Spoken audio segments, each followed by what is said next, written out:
There is perhaps no better person to ask these questions to than Chuck Rosenberg. He was a U.S. attorney, a senior FBI official who was chief of staff when Bob Mueller was over at the FBI. He knows Mr. Mueller pretty well. He's also an MSNBC legal contributor. Mr. Rosenberg, good to see you, sir. Nice to see you, Chuck. So, let me start with a basic question. How much do you trust Bill Barr's characterization of the Mueller report? Bill Barr is a principled man, but it's that old Reagan saying, isn't it? Trust but verify. I mean, we all ought to see the report. I understand there's stuff in the report that we may not be immediately able to see, like grand jury information, classified information, information about ongoing investigations. But I would love to see as much as I can, as soon as I can. Do you feel like Barr's memo was written by somebody with a legal mind or a political mind? Well, maybe a little bit of both. And in fairness to every attorney general, they are both lawyers and, in political positions, right? So they have to be savvy in both arenas. I don't fault him for writing it with a political tinge to it. But I really do want to see the underlying facts. Prosecutors, and I was one for a long time, love facts. And that's really what's going to drive my analysis, Chuck. So we have learned that Mueller had given a heads up to Bill Barr as much as 3 weeks ago about the obstruction issue. What does that tell you about Barr's decision? Because obviously Mueller did not feel comfortable making a decision in either direction on obstruction.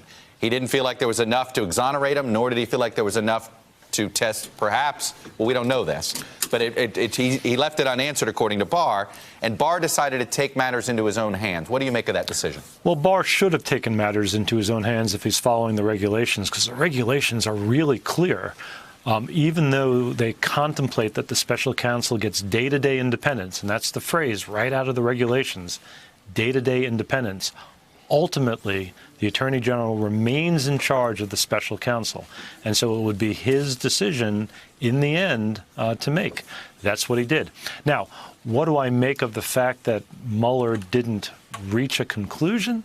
That strikes me as a little bit curious. I'm not quite sure why. Why is that? Yeah, why does it strike me as curious? I'll be honest, because I thought Mueller being so concerned about going outside the lines, that was always going to be very narrow here. So part of me is not, I'm not surprised he wouldn't make any characterization on something as subjective as obstruction. Well, I'm a little bit surprised, not terribly surprised, because prosecutors get paid to make determinations. They make recommendations. That's what we do. Sometimes we fight about it internally, we argue and we debate and we go back and forth and we try to figure out what the right path forward is. But in the end, we get paid to make recommendations. And so there could also, though, be a really good non-nefarious reason for not making one. And here's what I think it might be, Chuck. If you can't prosecute a sitting president, right, then why would you make a judgment about whether or not he can be charged with this thing? Because that decision, that judgment, that recommendation hangs over a sitting president as if you charged him. And so that might be an explanation for it. I'm curious, though, and like I said earlier, I would love to see the report. I know I may not get it as quickly or as fully as I'd like, but I'd love to see what their factual determinations were. Look, it's hard to crawl inside Mr. Mueller's head. Do you think it's possible that he intended for the obstruction decision to be something Congress needed to debate and not the Justice Department? Well, I think he followed his mandate. He was given an order, 22 months ago to look very specifically at two things, one and a half things: Russian interference in the 2016 election and anybody on the Trump campaign who may have conspired with them, and the half thing, crimes that arose out of that investigation, right? He wasn't asked to make a recommendation about impeachment. He wasn't writing a report to Congress. His report must go to the Attorney General. It must be confidential, and that's what he did, and that's what it is.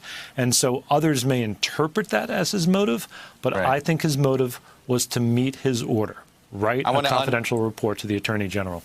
I want to unpack more of Mr. Barr's memo. Let's put up full screen number 2, guys. He writes this, Chuck: in cataloging the president's actions, many of which took place in public view, the report identifies no actions that, in our judgment, constitute obstructive conduct. Why do you think Mr. Barr decided to put the phrase public view in there. Do you think he believes if you obstruct in plain sight is not a crime? Well, let me flip it around a little bit. Most people who obstruct justice do it secretly or furtively, right? They don't tweet about it. They don't, talk to journalists on national television about it. They simply do it in their own quiet, underhanded, sinister way. Now, as a legal matter, you can absolutely, in my view, obstruct justice publicly and loudly. But I think what Mr. Barr is saying is that because it was done so openly, so notoriously, that it's not quite as sinister as the type of obstruction we normally see. And we've joked about this all the time. If half the stuff the president said were found out via secret recording, the impeachment hearings would have begun 2 years ago. Right. Isn't that interesting? So maybe if Mr. Nixon had talked about the things that we later learned on the Watergate tapes via tweet, which of course released the tapes, as it turned out. Right. As it turned out, released the tapes. So the world has shifted a little bit, but you don't normally see this type of obstruction. It doesn't mean it can't legally constitute obstruction of justice. All right. Let me unpack another one. Let's go full screen 3, guys. In making this determination, we noted that the special counsel recognized that, quote, the evidence does not establish that the president was involved in any underlying crime related to Russian election interference, unquote. I'm going to get to that phrase in a minute. And that while not determinative, the absence of such evidence hears upon the president's intent with respect to obstruction. This actually is something Barr himself had argued in that infamous memo about the issue of obstruction, where he basically made a case that you have to prove a crime before you could do obstruction. Put up full screen 6, guys, Barr's 2018 memo. The president's motive in removing Comey and commenting on Flynn could not have been corrupt, Barr wrote, unless the president and his campaign were actually guilty of illegal collusion. Because the obstruction claim is entirely dependent on first finding collusion, Mueller should not be permitted to interrogate the president about obstruction unless he has enough evidence to establish collusion. All right, this is a rabbit hole, and I apologize for going down it. If you're trying to figure out collusion and he's obstructing and you can't get to the bottom of collusion because of the obstruction, how do you get a chance to prove the collusion? Well, as a legal matter, right, the obstruction of justice statute, 18 U.S.C. 1503, only requires an endeavor to impede or impair the due administration of justice. I think that's the statutory language, and I'm pretty close to it. It only requires an endeavor. You don't have to succeed, right? And you don't even need, as a matter of law, an underlying crime. And so I disagree with Mr. Barr here. Again, I think he's a principled man, but I disagree with him here. I don't agree with that legal analysis because what the president did, in my view, at least the publicly facing conduct, was intended to obstruct an investigation, whether or not he had conspired with the Russians to interfere in the election. So, these statutes sometimes in their interpretation are more art than science, Chuck. But here I don't think I'm confident the law does not mandate an underlying crime, just an underlying investigation. It is hard to speculate, but Barr's memo now, in hindsight, looks like it was a pretty important piece of information for the president to know before hiring his newest attorney general. Yeah, I've always been a little bit puzzled about that memo. I don't quite understand why he wrote it. I mean, I've read it several times. I understand the argument he was making. I don't completely agree with it. In fact, I mostly disagree with it. Mr. Barr has a very robust view of the Article II executive powers of the president, and that is what I think you saw him articulating in that memo. That said, and not everyone shares it, and I certainly don't, I believe that the Justice Department policy is being followed, that you don't charge a sitting president. Remember, Chuck, all sitting presidents become former presidents. That's why I'd like to see the Mueller report. If there is obstructive behavior, obstructive conduct, and they can prove it, one day he will be a former president.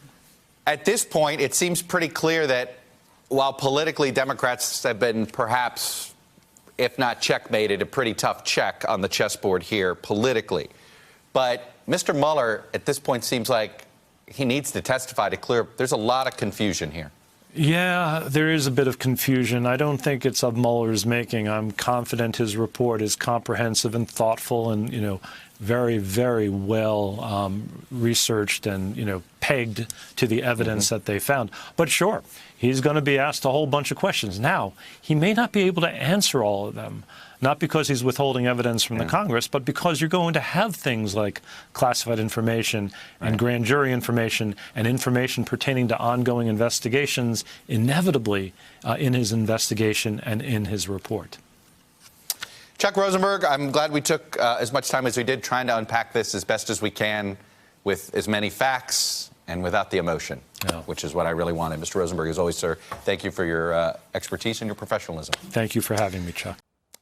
Hello, YouTubers. If you're watching this, it means you've checked out our channel, so thank you. Now do me a favor, subscribe by clicking on that button down there. Click on any of the videos to watch the latest interviews and highlights from MTP Daily and MSNBC. You can get more Meet the Press content every morning in the First Read newsletter. If you're tired of content that you don't know anything about where it came from, you don't have to have that problem with us. NBC News, MSNBC, MTP, and the Meet the Press mindset right here for you on YouTube. Subscribe now.